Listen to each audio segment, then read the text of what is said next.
د بلوچستان نه یو ډیر غټ بریکینګ نیوز او یو ډیر د خندا خبر راغلی دی. په دې وجه باندې پاکستان ترقی نه کوي. پاکستان د آی ایم ایف نه قرضه خلی او هغه قرضه غیبیږي، څه ډیولپمنٹ پې نه کېږي، پاکستان په څه ترقی نه کوي.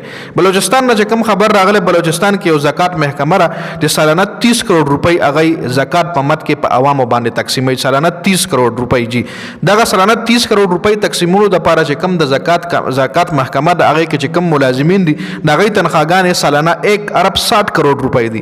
1 ارب 60 کروڑ روپۍ هغه صرف دغه ملازمین دغه زکات تقسیمولو والا ملازمین چې کوم دي د هغوی تنخواګانې 1 ارب 60 کروڑ روپۍ دي او 80 هغوی سره ګاډي دي وروره، 80 ور سره ګاډي دي او دومره هغوی تقسیمول نه کوي چې څومره د هغوی تنخواګانې دي. او بل انټرسټینګ خبره پکې دا ده چې تیر شوي 2 کالو داسې هغوی مطلب زکات هم نه تقسیم کړی، لکه تیر شوي 2 کالو داسې بغیر زکات تقسیمولو هغوی د کال 1 ارب 60 کروڑ تنخواګانې ایښتلي دي او 80 ګاډي ور سره هم دي چې کې افسران دي ایله به خامخا تیل هم فری ملاویږي، ګاډي به هم کور ته بوځي راوځي. نو داسې ډېر پاکستان کې ادارې دي چې په فری کې تنخواګانې اخلي، په فری کې هغوی پاکستان راکاږي، خو بل طرف ته د هغې داسې دغه نشته چې دې پسې معلومات وشي، دې پسې آډټ وشي او دغه ادارو ته دغه فنډینګ کم کړلی شي.